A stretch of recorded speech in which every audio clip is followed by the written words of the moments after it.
आपण ॲनिमोफिलीचे अडॅप्टेशन्स बघतोय, modifications, changes याला आपण अडॅप्टेशन्स म्हणतो आणि हवेतून पोलन ग्रेन ट्रान्सफर होणं याला आपण ॲनिमोफिली म्हणतो.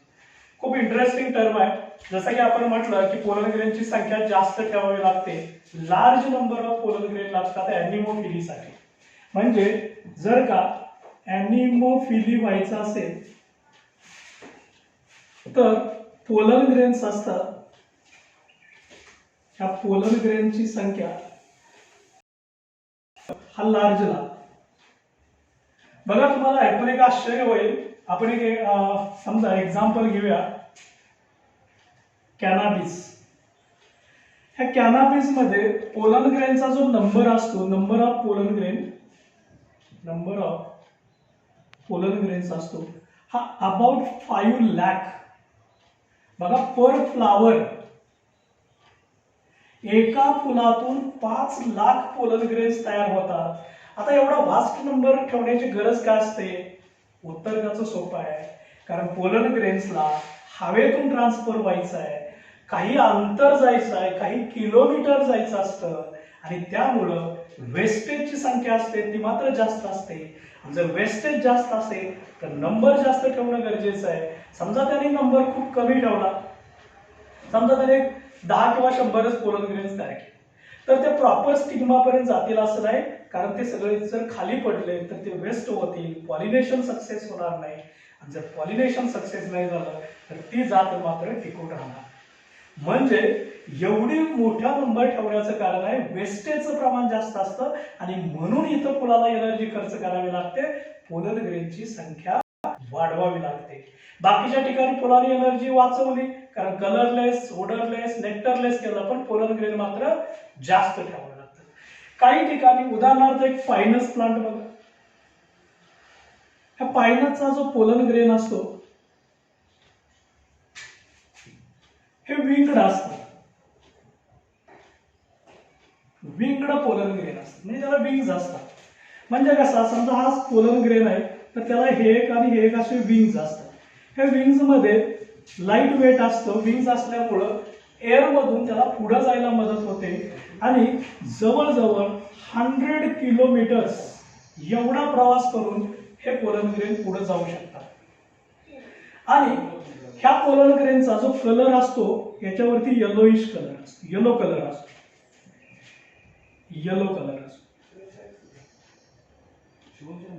आणि येलो कलर असल्यामुळं हा जो येलो कलर आहे, हा येलो कलर असल्यामुळं पोलन ग्रेन काय करतात, त्या दुसऱ्या स्टिग्मावरती जाऊन पडतात, त्यावेळेस स्टिग्माला पूर्ण येलो कलर मिळतो. म्हणजे या ठिकाणी समजा हा स्टिग्मा आहे तर याच्यावरती हा सगळा येलो कलर पडलेला असतो आणि स्टिग्मा येलोइश कलरचा दिसतो. याला म्हटलं जातं सल्फर शॉवर. काय म्हटलं जातं? Sulphur shower. आपल्याला शॉवर होणे म्हणजे आपल्याला माहिती आहे ड्रॉप होणे, डिपॉझिट होणे, पडणे. सल्फर का म्हटलं जातं? कारण सल्फरचा कलर असतो येलो. म्हणजे स्टिग्मा हा पूर्ण येलो कलरचा दिसतो, याला सल्फर शॉवर म्हटलं जातं, कारण पिवळ्या रंगाचे सगळे पोलन ग्रेन स्टिग्मावरती येऊन डिपॉझिट झालेले असतात. याला म्हटलं जातं सल्फर शॉवर.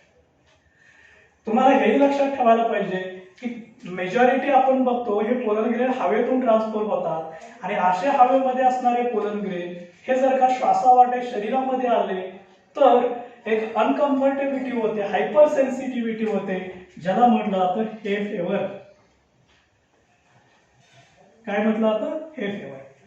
हे फेवर म्हणजे काय असतो की त्या व्यक्तीच्या शरीराने प्रमाणापेक्षा जास्त दिलेला रिस्पॉन्स असतो, ज्याला हायपर सेन्सिटिव्हिटी म्हटलं जातं.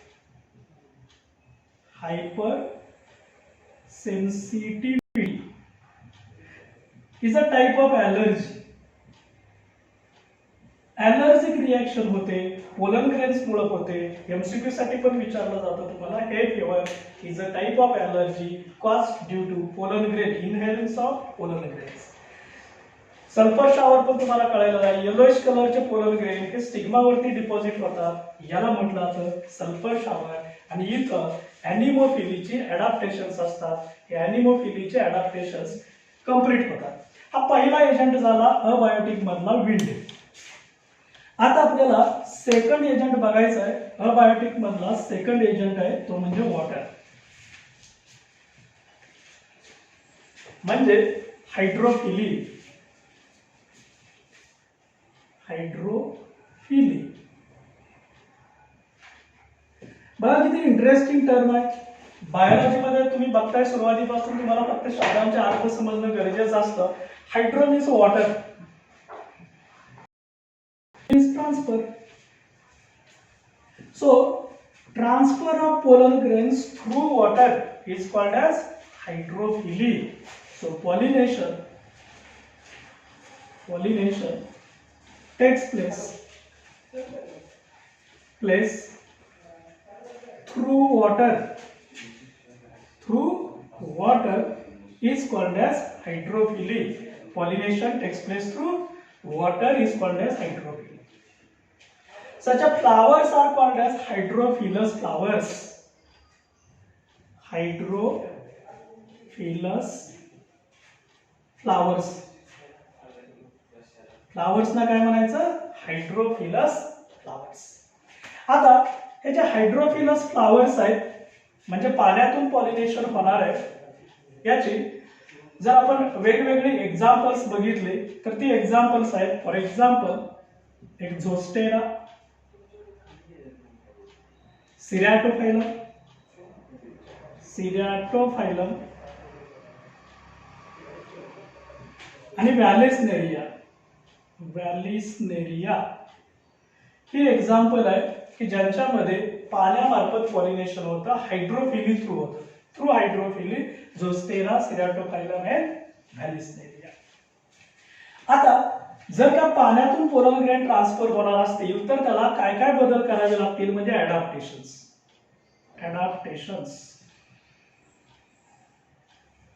For हायड्रोफिली.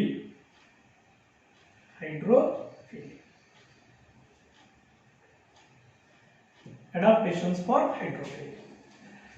Number 1 adaptation in case of flower. बघा फुलाला काय काय बदल करावे लागते. एक फ्लावर स्मॉल साईजचं असतं, साईज मोठी करण्याची गरज नाही कारण नॉन लिव्हिंग एजंट आहे. दुसरं इनकॉन्स्पायस्कस, ही सहजासहजी आपल्याला दिसत नाही. कलरलेस फ्लावर असतं, रंग तयार करण्याची गरज नाही कारण नॉन लिव्हिंग एजंट. ओडरलेस आहे, वास तयार केला जात नाही. Even nectarless.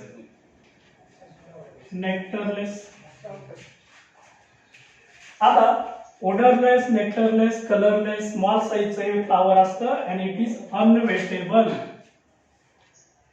म्हणजे याच्यावरती पाण्याचा काहीही परिणाम होत नाही. याच्या सेपल्स असतील, इव्हन पेरियंथ असेल, इज कव्हर्ड बाय म्युसिलेस. याच्यावरती म्युसिलेसचं एक आवरण असतं, कव्हर्ड बाय म्युसिलेस. एमसीक्यू पण आहे. Why flowers polar grains becomes unwettable? So they are covered by mucilage. एक वॅक्सी लेअर असतो आणि त्याच्यामुळे ते वॉटरप्रूफ होतात. Number 2 pollen grains. आता हे जे पोलन ग्रेन्स आहेत हे पोलन ग्रेन्स लार्ज नंबरचे असतात. नंबर जास्त का ठेवायचा हे आताच आपण बघितलं कारण वेस्टेजचे चान्सेस जास्त आहेत. कलरलेस आहे, अनवेटेबल आहे, also covered by mucilage.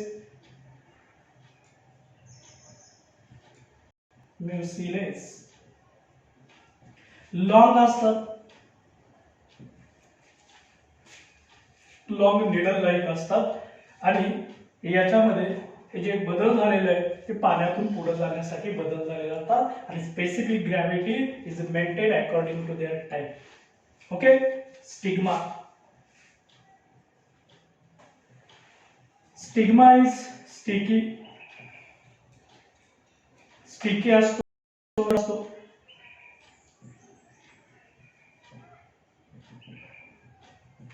म्युसिलेज असतं, रिसेप्टिव्ह असतो.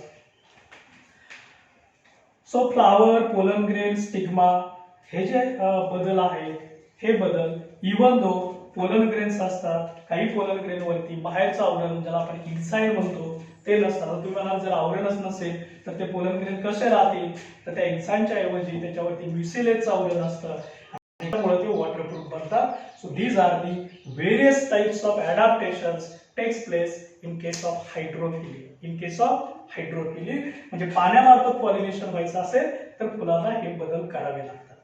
बदल कळालेले? ओके. आता हे जे हायड्रोफिली आहे, हे हायड्रोफिली कोणकोणत्या प्रकारामध्ये होतं, याचे महत्त्वाचे 2 टाइप्स आहेत. ते 2 टाइप्स आपल्याला बघायचे. So types of hydrophily. हायड्रोफिलीची व्याख्या कळालेली आहे, नावामध्येच आहे, पाठ करू नका. Pollination takes place through water is called as hydrophily. Hydro means water, phily means transfer. बघूया आपण आता पाण्यातून पॉलिनेशन व्हायचं असेल तर ते कोणकोणत्या 2 प्रकारामध्ये होतं हे आपण बघूया. या हायड्रोफिलीचा पहिला टाइप आहे तो म्हणजे हायपोहायड्रोफिली. हायपोहायड्रोफिली. आणि सेकंड टाइप आहे याचा इपिहायड्रोफिली. इपिहायड्रोफिली. बघा आता तुम्हाला मी हायड्रोफिली या शब्दाचा अर्थ सांगितला आहे. पाण्यामधून पोलन ट्रान्सफर होणे. Hydro means water, phily means transfer. इथे एक शब्द आलेला आहे इपी, आणि इपी शब्दाचा अर्थ माहिती आपल्याला above. So above water surface. Above water surface किंवा ऑन दी वॉटर सरफेस. पाण्याच्या सरफेसला जे पॉलिनेशन होतं याला म्हणायचं इपिहायड्रोफिली. आणि पाण्याच्या सरफेसच्या ज्या खाली होता, hypo means below, below water surface. So pollination takes place below water surface is called as hypohydrophily, and pollination takes place on the water surface is called as epihydrophily. So pollination takes place below water surface. तुम्ही हे लक्षात ठेवायचं आहे, hypo means below, below water surface. आणि इकडं म्हणायचं pollination takes place above or on the water surface.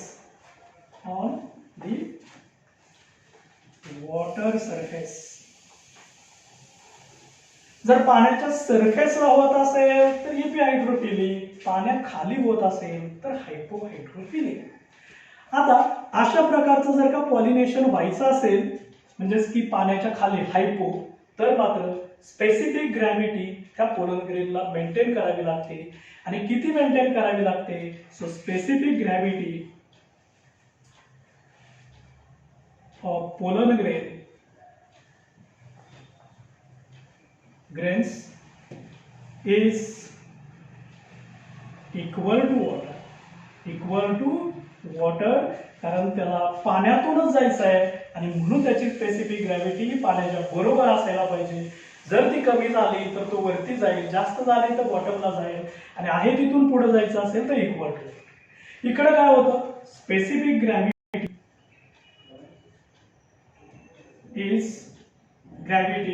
Is less than water. Less than water हे खूप महत्वाचं आहे, कारण जेव्हा त्याची स्पेसिफिक ग्रॅव्हिटी कमी होईल वरती जातील, सरफेसला जातील, आणि सरफेसला जाऊन तिथं पॉलिनेशन होऊ शकते. कळलं? आता हे जे हायपोहायड्रोफिली आहे याचं काय एक्झाम्पल आहे? याचं एक्झाम्पल बघूया. याच्यामध्ये 2 एक्झाम्पल आहेत. एक पहिलं एक्झाम्पल आहे Zostera. Is a marine aquatic plant, marine water. आणि दुसरं Ceratophyllum is a fresh water. Fresh water. हे दोन एक्झाम्पल आहे झोस्टेरिया आणि सिरॅटोफायलम हायपोहायड्रोफिलीची. याचं एक्झाम्पल आहे इपिहायड्रोफिलीचं एक्झाम्पल आहे व्हॅलिसनेरिया.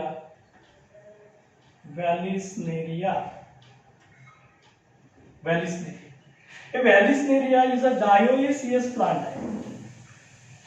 डायोइसियस प्लांट म्हणजे काय असतं, याच्यामध्ये मेल आणि फिमेल हे वेगळे असतात. So male female different. Male female separate असतात. इकडं असं नसतं. सिरॅटोफायलम इज अ मोनोइसियस. मोनोइसियस म्हणजे male female on a same plant. Same plant. Male and female are present on same plant, so called as monoecious. Hypohydrophily, इपिहायड्रोफिली, त्या दोघांच्या व्याख्या, त्या दोघांची वैशिष्ट्य, त्या दोघांचे एक्झाम्पल कळले. ओके. तर पाण्यातून जे पॉलिनेशन होतं याला आपण म्हटलं जातं हायड्रोफिली. मग ते पाण्याच्या सरफेसच्या खाली होत असेल तर याला म्हणायचं hypo. Hypo means below.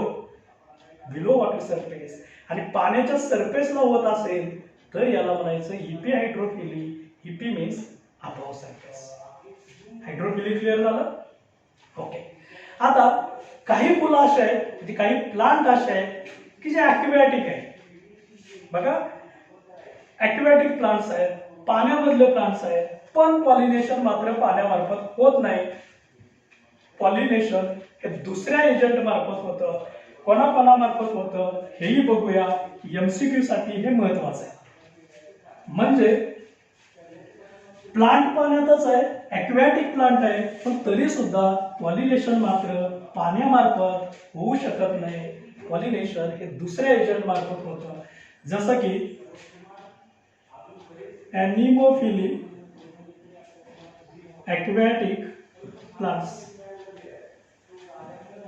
Anemophily aquatic plants याचा अर्थ आहे pollination takes place through wind. Pollination takes place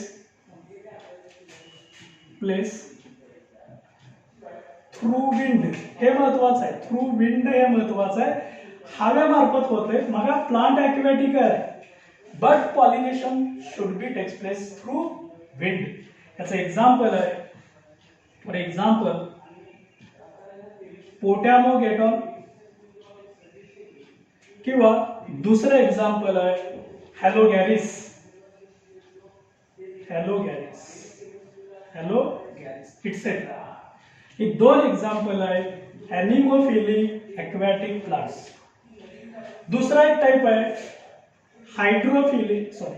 हायड्रोफिलीच आहे, परंतु हे पाण्यात प्लांट प्रेझेंट आहे, पण पॉलिनेशन मात्र थ्रू इन्सेक्ट होतं. म्हणजे याला आपण म्हणतो एंटॉमोफिली. एंटॉमोफिली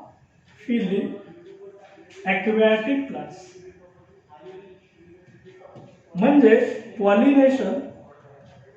pollination takes place